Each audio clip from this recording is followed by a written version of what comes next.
Hello, everyone, and welcome to the Golden Astrologer Podcast. This is Deb McBride, and I am here in lovely Escazú, Costa Rica, recording this podcast on Sunday, the 15th of December in the year 2024. And December is half over. Hard to believe, incredible, hardly a minute it feels like that this year has been. So, absolutely, we are now in the second half, or going into the second half of December, which features holidays. And here we are. We are moving towards a new year. And on Tuesday night, I gave my lecture, The Liminal Labyrinth, and it was a lovely crowd, and we had a great time, and many people asked great questions. And the recording is available. So if you'd like to purchase the recording, you could go to the same link that I've been sharing for purchasing the lecture to come. So you can click on the link, which is on my website on the Astrologer's Thoughts page, which you can go to. It's my latest blog post. And you can also go to book online at my website, thegoldenastrologer.com, and you will find the Liminal Labyrinth there. And you can just purchase the recording, and I will send you the link to the recording so you can watch it. And it's only $55. So if you want to find out about next year, I highly recommend it, because as I've said before, and as I said on Instagram a week or so ago, I don't know how people get along without astrology looking into the new year. How do people do it? They're planning for the new year, but they have no knowledge of the energies that are going to be present for us and that are going to be needed for us, and good times and challenging times and times not to start new things and times to review and reflect and times to contemplate or times to go forward and move ahead. You know, all of these things are included in a new year. So I welcome you to purchase the recording of my Liminal Labyrinth 2025 lecture masterclass, and you will enjoy it. It was really good. We had a good time. So we are now in Mercury stationing direct. Mercury has gone direct, and it is it's an interesting direct station because of a few things. First of all, Mercury is at 6 degrees Sagittarius, where it went direct, and it is trining the planet Mars, which, as we know, is in retrograde for the last week. And Mercury and Mars are trining each other in fire signs, and this is very positive. So Mercury was going direct, Mars was retrograde for like a week and a half, or a little over a week now, and they were talking to each other very nicely. And so this is a flowing aspect. This is something where the energy is flowing about communication, about our confidence, about learning things that might have been hidden, about how we feel about our confidence and our ability to step forward, and the things that Mars represents, the time to stand up for self, the time to gather one's wits together, all of those things. And Mercury is giving us some information about those things as it goes direct, because they are in this flowing aspect. And there are things that you may realize and some epiphanies that you may have. Also, because the full moon that was in the wee hours of today, it was 4:02 a.m. Eastern Time, 3:02 a.m. my time. So in the middle of the night, the moon was full at its exact opposition of the moon and the sun. I saw it last night. I posted it on Instagram. It's beautiful, beautiful full moon in Gemini. Moon in Gemini. What is it ruled by? Mercury. Okay, so it's ruled by Mercury. And this means that the station of Mercury was completely intertwined with the full moon. So it isn't just that the full moon is ruled by Mercury, and Mercury is in Sagittarius, the opposite sign of the full moon and the season we're in, but Mercury is stationing direct, ruling the full moon. So the Mercury component of this is that Mercury was not forward moving. It was backwards, and then it stopped in the sky these last couple days and moved over the course of today, wherever you are in the world, and it it's moved forward now, and it rules this full moon. So this full moon had an extra flavor of Mercury because Mercury stopped and therefore more intense and more insistent and persistent. And Mercury being in its movement to direct motion about 12 hours or so, 11 hours after the full moon, is that Mercury was giving us some additional knowledge, information, communications, things that we needed to hear from one another or from ourselves, deep within ourselves. And Mercury retrograde is always about stepping back and stepping inward. So is Mars, any retrograde, right? So Mars retrograde too. So they're talking to each other, and then Mercury is ruling this moon. So I think that it wasn't just Mercury whizzing by, it was Mercury stopped in one place with great intent. So therefore, the full moon contained the energy of great intent. And so this is something very strong. It was not your typical full moon in that respect, in the astrological sense. It came with Mercury, stopping in the sky. And then there was another component of this because the moon was full 4:02 a.m. Eastern Time, but then at 9:32 a.m. Eastern Time, the moon squared Neptune. So that's not very many hours later, it's 5.5 hours later, but it means that it's all within orb, all within a relative degree that the moon was squaring Neptune while it was full. So this was intense. And then the other thing was, last night I went outside and the moon was near Jupiter, and I took pictures of that as best I could and posted that. But the moon was conjunct Jupiter yesterday afternoon at 1:43 p.m. Eastern Time, which meant that the full moon, as it was becoming full, was like conjuncting Jupiter and then went to full and then squared Neptune. So it was really in between this Jupiter-Neptune relationship. It also had some dealings with Saturn as well because it squared Saturn yesterday morning in New York time, 10:34 a.m.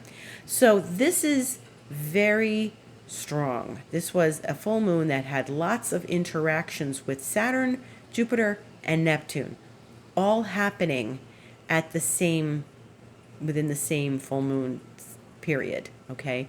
So this is, Saturn is structure, then there's Jupiter, which is opening, and those two are getting ready to square each other again on Christmas Eve.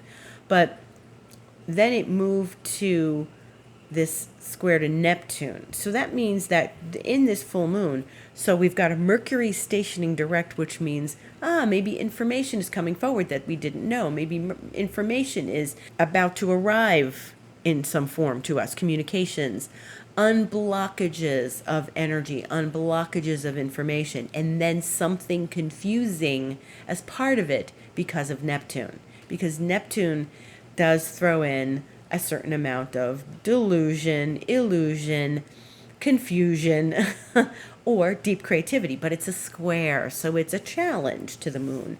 And so this is this dynamic where it may have been a little more complicated than your average full moon because we had all these transits. The moon was making these aspects as it was coming into fullness, and then of course Mercury. So while Mercury and the moon were not really an aspect today, they were certainly talking to each other because of the Gemini factor. So this is deep. And I had friends telling me they felt really tired today. I felt really tired. We went out earlier today. I had to come home and lay down. I woke up too early. It was a lot of rattling energy in the cosmos. And our experience of these things is very, very potent at this time. If you're feeling emotional, don't be surprised. If you're feeling sensitive and maybe a little confused, or you're sort of at threads trying to work through some things, don't be surprised.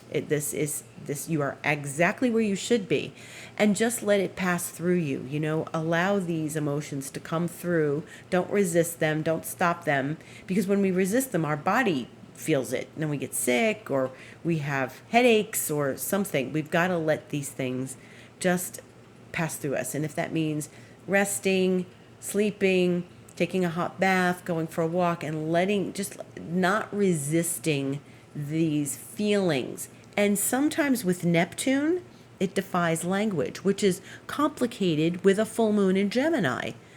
We're looking for the words for all of this.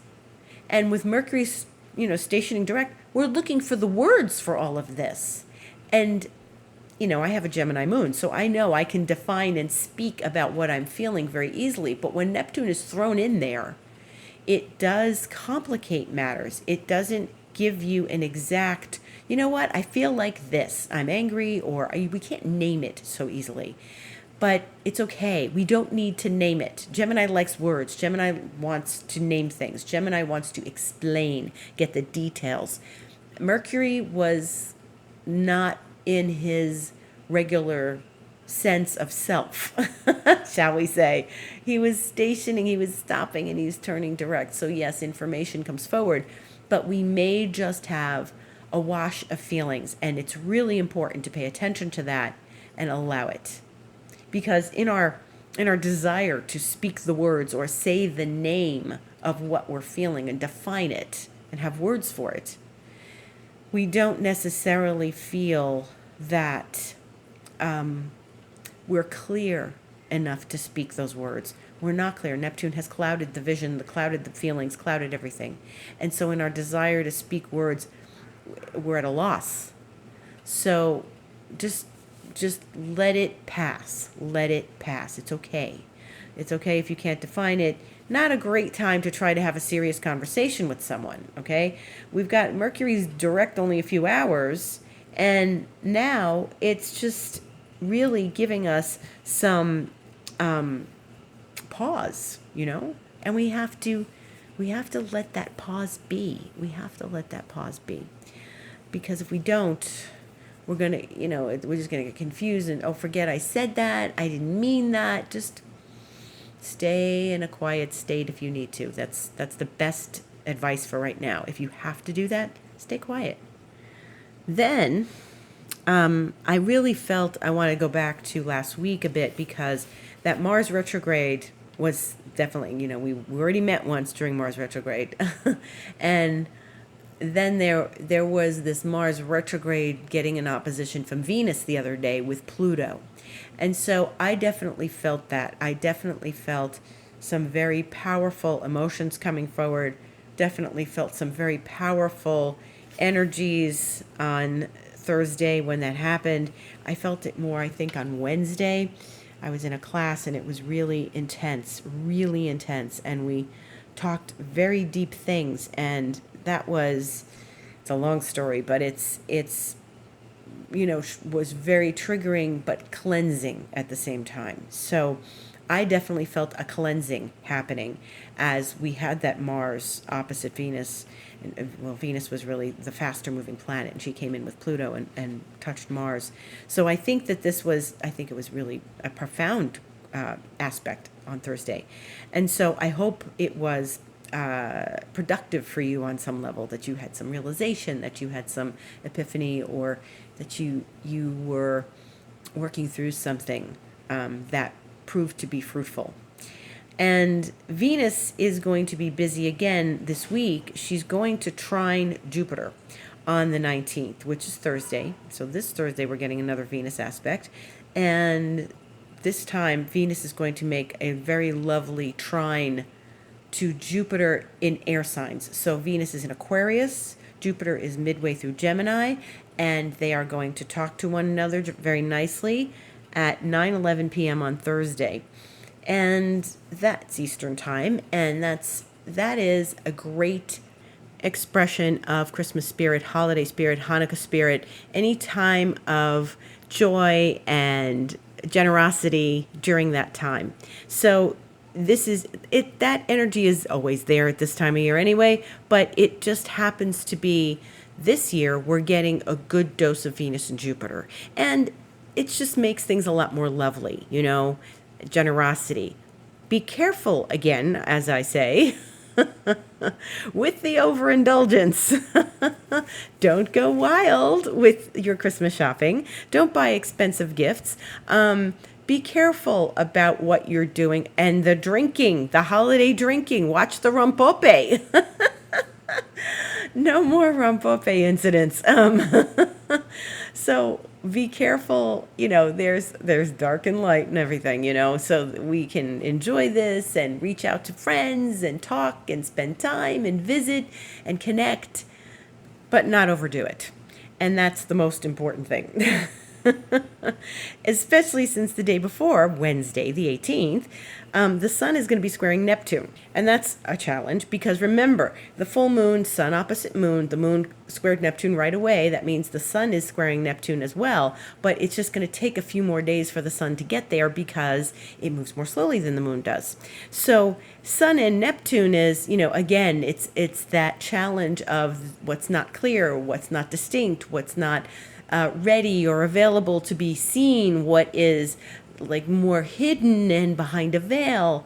Any sort of actions we're taking somewhat behind the veil, because the sun is vitality and it is also about like stepping forward and shining your light. And so the light may be clouded by Neptune. So this is something really, again, it happens a few times a year, but since Neptune is where it is, in Pisces, we've got the sun in Sagittarius, so they're gonna make this connection at this time of year. So it's important to, between the sun Neptune, between the Venus Jupiter, watch the holiday overindulgence. We've got way too many cookies around here, way too many sweets and desserts. I can't believe it. I've never noticed it like this before, but it's really crazy. Like every time I turn around, somebody's bringing me like cookies or dessert or something, or fig bars, or which is lovely. But at the same time, our friends are starting a brand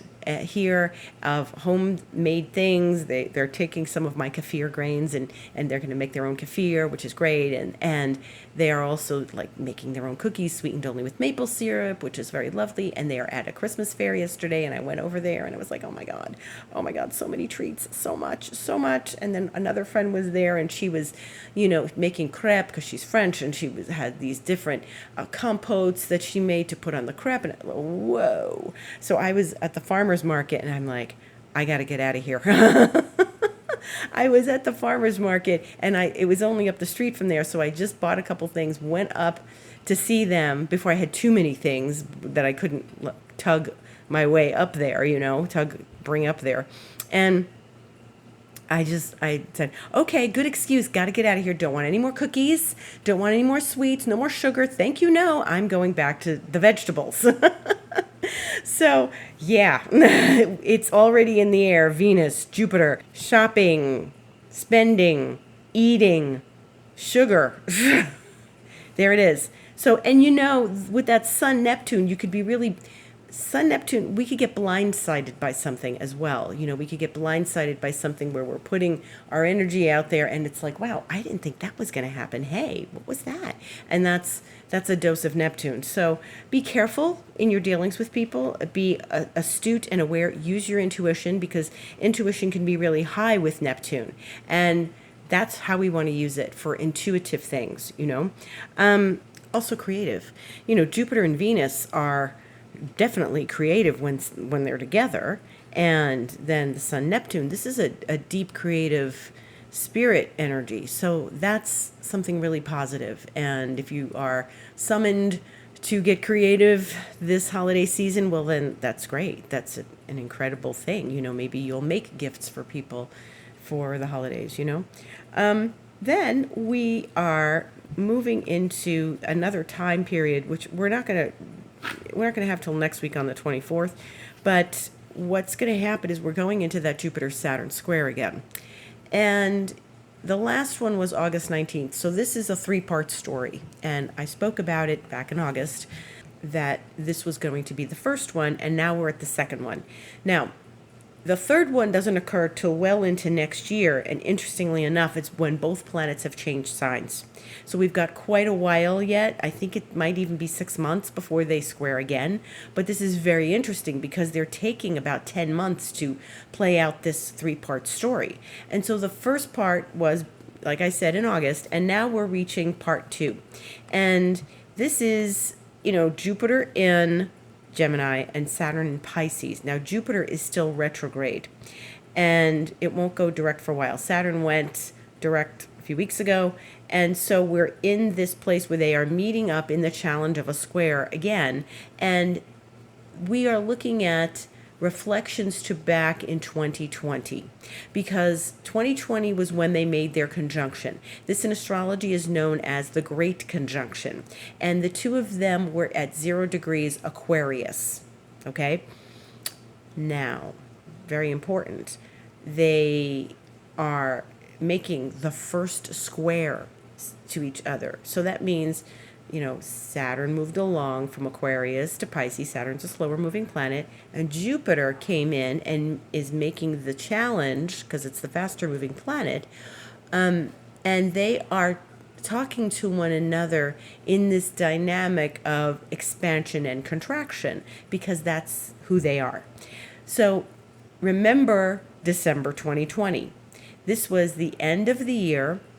This was the year of COVID, the first year of COVID when it all happened, and it was about December 21st that the conjunction happened, that they met in 0 degrees Aquarius.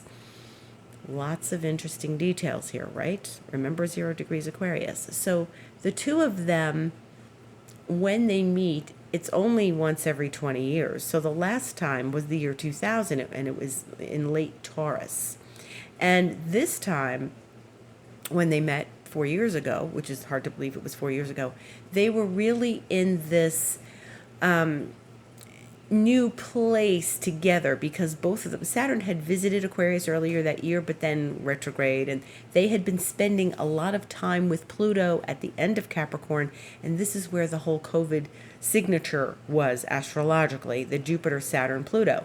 Then Jupiter and Saturn moved faster and sat together in Aquarius, where they had their exact meeting. Now, they were conjunct more or less in Capricorn, but it went from out of that. So the COVID cluster was breaking up.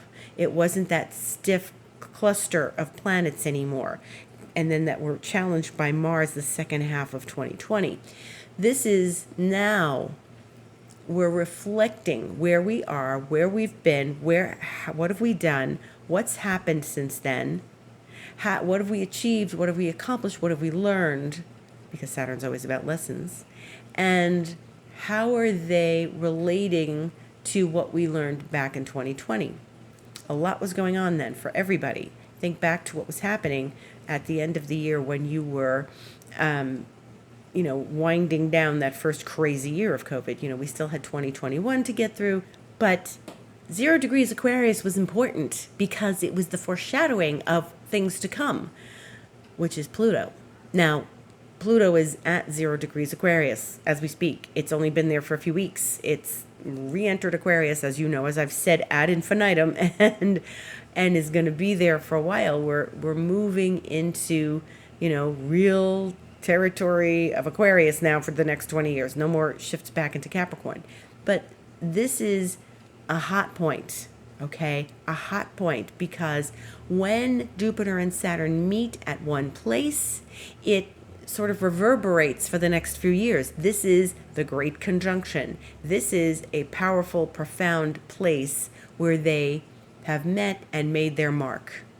Jupiter, the planet of abundance, the planet of expansion, the planet of knowledge, seeking knowledge. Saturn, the planet of discipline, duty, commitment, focus, being structured, the patriarchy. Saturn and Jupiter being in that dynamic with one another, and now the first challenge to one another since then. Okay, so what happened back in August? What happened in December 2020? What happened now in August? And what's going on now for you? Because this is, they're really in a square, but they're going to be exact on Christmas Eve.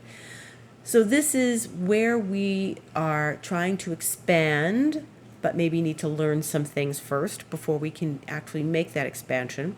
This is where we are trying to open up more, but need to do maybe some homework, maybe some emotional homework before we can open ourselves. Maybe you're trying to open your heart more. Maybe it's time for you to open your heart more. And Saturn's saying, I've got to be cautious. Maybe Saturn is giving you so much work or or intense, serious matters in your life. And Jupiter's coming in to say, hey, don't take it so hard. They balance one another, but they are asking for our participation in this balance, in this connection between the two of them. Where can we find the balance, the happy medium, the place where we can satisfy Jupiter and Saturn simultaneously? It's a little wonky. It's a square. This is an uncomfortable aspect. But where are we being challenged to grow? To grow. And that's really what it's about, growth. And Jupiter in Gemini is like, let me think about this, because it's a thoughtful sign, as we were talking earlier. And it is expanding in our mind and expanding in our consciousness, because it's, we're Jupiter's higher consciousness than Gemini.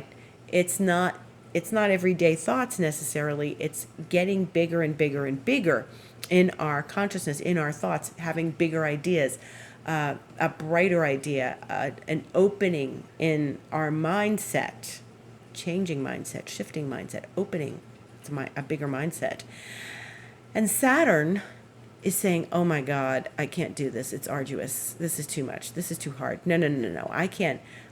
And there's the desire to be optimistic in Jupiter's realm, and Saturn saying, but are you sure you can do that? And Saturn is always the cautious one, always. So as we work with this dynamic, we are going to find more and more that perhaps we need to open and step cautiously, one step at a time. Don't slam on the accelerator when you're driving, right? You want to take it one easy step at a time. You can use your judgment as to what feels the right speed for you, because Gemini's speedy. Gemini likes to go fast.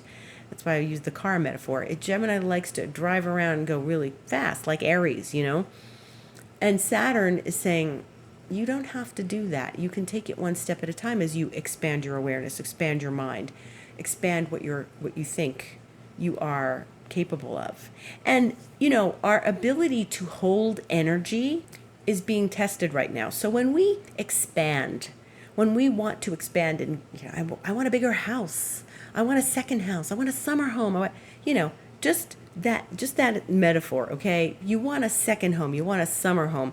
Now you're responsible for 2 homes, Saturn says. Responsible for 2 homes. Yes, we want a second home, but we need to be responsible for the second home. We need to make sure the plumbing's intact. We need to make sure we have someone that keeps the grounds. We need to, there's responsibility when you expand. Always.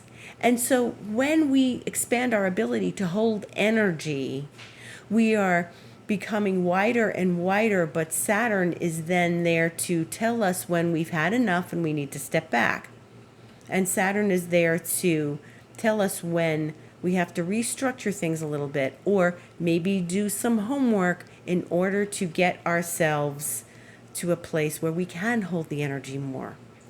As we grow as a human being, it's always about growth, We're growing as people, we're growing, and we want to become bigger and better and more successful than the past, but we have to pay attention to our steps and our stages through this and be responsible. We can't just go wild, when we are doing this. We can't just yes, I'll take that huge house that's too big for my family. We have to be reasonable. And Saturn's not stopping Jupiter's progress, but it's making us have a realistic view of what we're capable of in our expansion. And this is very important right now. Very important. Pay attention to this. I know it's hard because it's holiday time and your head is full of plans and things to do, and when you have to drive somewhere, and who you're going to be with, and what food you're bringing, and who's coming over, and whatever. But it's really important to pay attention to this right now, because it's not something that we're used to feeling. We're, especially around the holidays, there's a point that says, don't get crazy, stop, and having to pay attention to our energy load is not something where, you just go wild at holidays. You just have a good time and relax and all that. This is a little bit of tension that's going to be present during the holidays, okay? We'll talk more about this next week. This is also the last week of Sagittarius season. As Saturday, it will be the winter solstice, and the sun enters Capricorn at 4:21 a.m. Saturday the 21st. That's Eastern Time. So this is Saturn's domain. We're moving out of Jupiter's domain into Saturn's domain, okay? So that's going to make this Jupiter-Saturn square more potent as we notice this shift and change, because we're only going to be a couple of days away from that. We're in it already, and so we're paying attention to that dividing point when Jupiter stops and Saturn begins, where Capricorn begins and Sagittarius has stopped. And like my teacher always said, it's all this wild Jupiterian energy when we're getting revved up for the holiday.